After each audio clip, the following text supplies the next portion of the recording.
Bigyan kita ng chance kaya nakausapin si Pai. Sige, kausapin mo muna. Kasi may relationship kayong dalawa.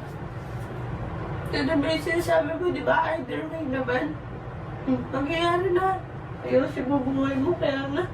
Tagal ko na sinasabi sa'yo, ayos-ayos na buhay mo eh. May maayos kang magulang. Don't live your life kung magka-California ka. Ang beses ko sinabi sa'yo yan. Ang beses ko sinabi sa'yo, madadag lang din kita pababa. Kasi alam ko hindi naman ako magiging okay. Hindi ka naniniwala, hindi ako okay. Hindi ako magiging okay. Kaya ako sa'yo, ayusin mo na lang buhay mo, kaya yun na lang, ayusin mo buhay mo. Sa tingin ko naman lahat naman na nagawa mo na rin. Lahat ng tulong na kaya mo, nagawa mo na rin. Ilang beses ko ba, tatatak sa utak mo na ako naman yung problema. Wala namang problema sa'yo. Ayusin mo na lang yung buhay mo, yun na lang. Ayusin mo yung pag-aaral mo. Nagulat ako, biglang gusto niya nang umalis. Gusto na lang din niyang hiwalayan si Kiana dahil wala na raw siyang maihaharap na muka kila Tony, kila Papi at sa aming lahat. Hindi naman po ako kinakausap, Papa Marie. Kailangan niya daw po magpakalma. Basta ako po, sinabi ko na lang sa kanya, ayusin niya na lang po yung buhay niya. Kasi ilang beses ko rin naman po inopen sa kanya na madadrag ko lang po siya pababa sa mga sheets ko.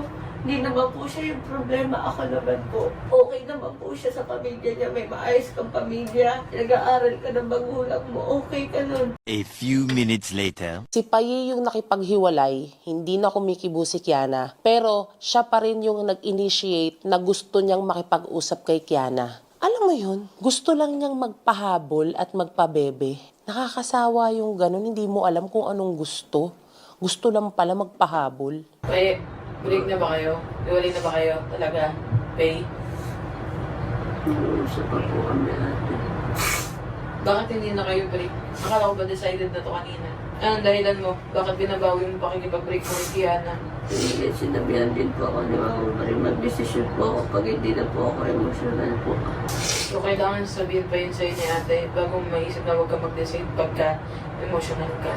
Kasi kung ganyan, nakapag-decide ka kanina, ngayon binabawi mo, bakit mababawi mo pa yung pain na binigay mo sa kanya kanina? Hindi po. Hindi po. Yan, akuin mo pagkakamali mo. Mag-reflect ka, baguhin mo. Paunti-unti, Pay. Unti-unti. Paano ba yan, Paye? E di back to zero ka. Usapan nyo nito niyang ka 5 episodes ang challenge niya sa'yo. Na hindi ka aarte ng ganyan. Pero isa pa lang ang nagagawa mo, so back to zero. Ang pag-asa mong magka-cellphone ka.